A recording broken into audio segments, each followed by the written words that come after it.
For a long time I've been gone, a wanderer with nowhere to go.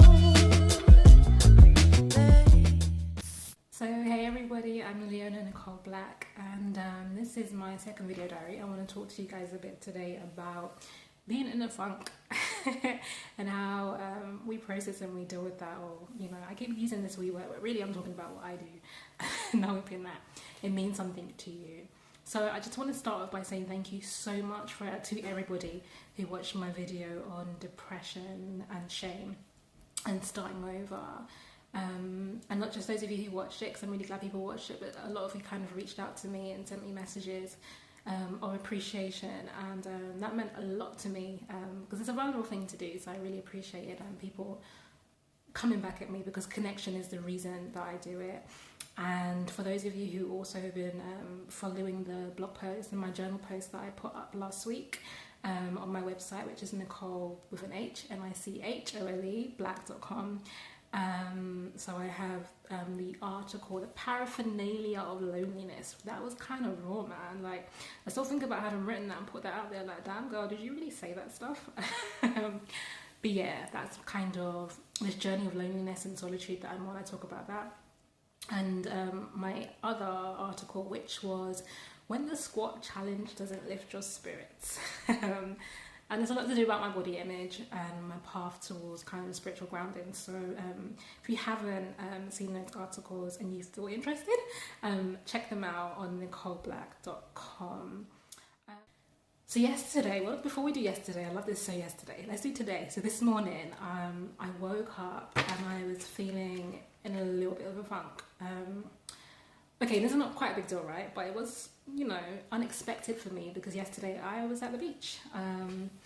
All last week I was feeling really tired. I almost got quite sick because I think I was overworking, and I just felt this call to go and be near the sea, and I felt really pleased with myself because I kind of followed my intuition, heard myself and responded to that. So on Saturday, skipped up with my girlfriends and drove to Seven Sisters Cliffs and had a beautiful day. We've had a little prayer by the sea, hiked up to the top of the cliff, saw some beautiful views, got out of the city, drove my mum's car, which is a lot newer than mine, so thoroughly enjoyed that, and the sound system, because the speakers in my car are rattling. I mean, like, I'm going to manifest myself a blessing, because this car needs changing, but yeah, it was a really beautiful day, and I was so glad that I followed through on it. So of course, you know, having done this like wonderful thing, listened to myself and given my spirit what it needed, I expected to wake up today feeling fantastic, and I did not. Okay, so I was like, this isn't kind of the formula. So I had a couple of orgasms, as I would, and I was like, okay, that feels better, but not, you know, I don't feel balanced, I don't feel grounded. And I was alone this morning, so I was like, okay, what do I do with my day? And try to think about how can I be productive? What do I, you know, utilize this time to do? And I need to make myself some breakfast, and I wanted the distractions. So thinking about a show to watch, and it was only Power, and like, don't get me wrong, I like Power, but just wasn't in the mood for Jamie and Angela and their nonsense, and the crime storyline and Tommy and the dog and all of that. I was just like, you know when you know you're not feeling something? I tried a couple of different shows, and you know, sometimes your intuition and your spirit is loud. It's just like, I don't want to watch this. Do you know what I mean? So I turned it off, and I was like, okay, maybe then I listen to a podcast while I make this breakfast, which is what I did. And so listening to this podcast leads me to this moment where I'm talking to you. And I found it on the iTunes store. It's called Your Soul Purpose, and I really like it. If you're interested in kind of spiritual growth and personal development and a little bit of philosophy, then it's a really great podcast for you to watch. So the episode I happened to listen to is all about the feeling the funk, basically, the day that you just don't feel good, and like how, you know, how you process that, what you do with it, how you manage it. So I'm like, okay, this is great timing. So I'm listening to this podcast, really interesting person, but he says that he channels. Now, since I've been kind of on this journey and like reaching out for new information, particularly on spiritual paths, like the other day I was listening to this podcast and this woman started talking about how she was channeling some spirit called Oh Whatever, and I was like, no honey, okay, let's stop here, because I was just like, I don't want you inviting spirits into me, like I'm not ready for that. I don't know Obi in my life, like let's just close that door. I was scrambling to my iPad to like switch this off. But there was something about today's one which felt a little less daunting, so I'm like, okay, this man says he channels, let's see where he's going with this channeling. And he says something kind of really beautiful, and I'm trying to recall what it is now.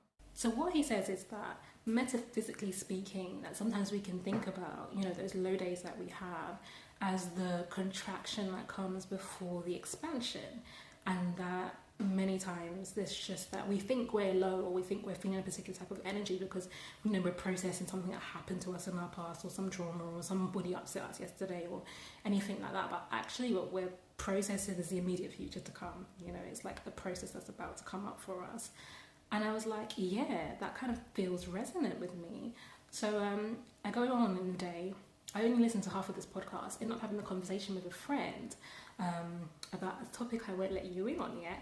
And it just sparked something in me, this conversation, and just like filled me with purpose.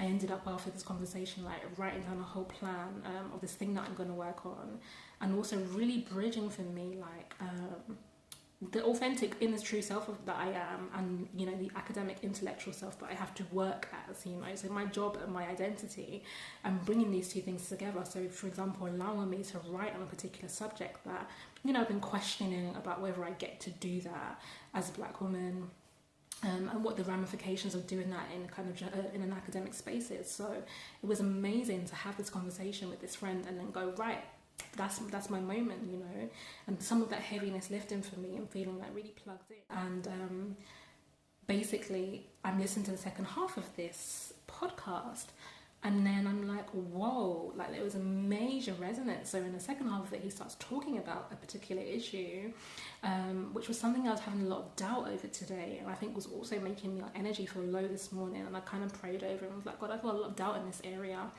And doubting myself, and I'm trying to have faith, but I also have to be real about, you know, what I'm really emotionally experiencing here. And so I was like, wow, it was like on the money, exactly what I've been thinking about, and like exactly my situation, like the message. And I was like, you know, that moment where I wanted to watch Power, I wanted some distraction, that tune out, and my intuition kind of saying to me like, that's not where it's at for you today. Like I was like, well, I'm getting good at this thing, like listening to my intuition is really leading me somewhere. Now, obviously, not every time you're having a bit of a funky day, you're going to get, you know, some inspiration, revelation, or, you know, sometimes the day is just crap. And that's how you feel, and that's what you need to feel for that moment. And I struggle with that being okay. And that even relates to my PhD, because I'm doing, to tell you a little bit about the process, I don't have structured hours because, you know, I'm an independent researcher, so I manage my time myself, and I see my supervisors like once a month. So it means really that you're never really off the clock. You're always feeling like you should be doing something more. I should be working right now, and I work on weekends. The weekend always feels like I'm making up for time during the week where I felt like I didn't do enough. And I was thinking today, like, I need to be productive, I need to do some work, I need to do something with this PhD, I'm not feeling connected to it right now, but I need to connect, and I pressure, right? And it was about kind of acknowledging for myself that when you feel that kind of need to go inward, and that need to slow down, and that need to rest, to honour that. And I felt like, well, I honoured that yesterday when I went to the beach, and I was supposed to rest again another day. Like, when I went to the beach yesterday, I thought it would be a beautiful backdrop to do some recording, and to record some. I wanted to talk to you about a completely different topic actually, so I was going to record something there. Kind of had this inclination though that maybe I shouldn't, you know, I should just be present, but I was like, no, it's just such a great opportunity. You know, I don't really want to do this in the kitchen, I want to be somewhere beautiful. And so left my friend for a minute, went to go and do some recording, and got to the end of the recording, and basically it was like some nonsense time lapse, and hadn't really recorded any real audio of anything that I'd said. So I was like, okay, I get it, you know, God, you were kind of saying like, I'm not asking you to record anything, I told you to come to the, you know, to the sea, to be present with yourself, you know, and I wasn't really feeling to do that. So I was like, okay, lesson learned. And when I started thinking about, because I've had, for those of you who don't really know me that well, I've had maybe like a 2-3 year break from writing and being public. And it's actually been lovely to hear from people who've been like, I used to read your blog and I used to read the stuff you're doing. I'm really glad to see you back. That means a lot to me, so thank you for that. But I had a concern over coming back into public life and that taking over. Like, I felt like I really don't want a life that's for display, and I don't want to lose that kind of presentness and be constantly curating myself for the public. And I was conscious that that was something I could quite easily fall into, and I felt like yesterday was a kind of similar. That was that demonstration of that experience, and a mini lesson for me, you know, about kind of inhabiting my life and not being dictated to by the schedule of my blog or how I feel, you know, my career should work, on the steps I need to take to make that happen. So I feel like underneath the resistance to feel the funk is the faux pursuit of happiness. And I say that because for those of us who are like trying to grow, and whatever means you're using to do that, whether that's therapy, whether that's books, whether that's conversations with friends, whether it is, you know, deepening your kind of spiritual awareness, whatever path you're using, I feel like there is something about being better or experiencing good, and we're trying very often to move away from uncomfortable experiences, to move away from pain, and certainly to repress, resist, and minimize suffering. And I think that process gives us a disconnection with ourselves that actually starts to make you intolerable to yourself. So once I started to feel, wow, I'm growing, I'm healing, I'm really liking these parts of myself. Well, then the parts of myself I didn't like so much, you know, the shadow, the ego, the things I struggle with, I started to feel like, yuck, you know, I don't like that. I'm willing to really turn away from it, or really judging that, or really feeling like, why are you... This week it was complaining, you know, as a Virgo, why do you complain so damn much, you know? And fundamentally, like, we can have this philosophy that says to us that we are meant to be happy, okay? That's what we're here for. We're supposed to be happy. And so the days that we're not feeling that, then the focus becomes, what do I do to make myself happy? For me, that could be, I'm going to have an orgasm. I'm going to eat something really delicious. Or I'm going to talk to XYZ person. Or I'm going to watch the show. I'm going to do this thing that moves me away from my discomfort. So that can move you away from your growth. So for me today, it was that feeling of discomfort that I wasn't expecting, that I didn't think I should be experiencing, that actually brought me to the wisdom I was really looking for that day. And so it can't always be sun, moon, stars, shining lights, you know, like sometimes it's upset, sometimes it's even depression. You know, depression can be a huge learning space. But it can be all sorts of experiences, unwanted experiences, that bring us to the next step on our path. But there is this expectation, outwardly and from ourselves, for happiness. And happiness just isn't the goal. Sometimes we're happy, sometimes we're not. It's okay to feel your rough emotions and to accept them as part of that experience and accept them as maturation and adulthood. You know, don't feel bad for being or feeling. Don't feel bad for feeling bad. That's basically what I'm saying. So yeah.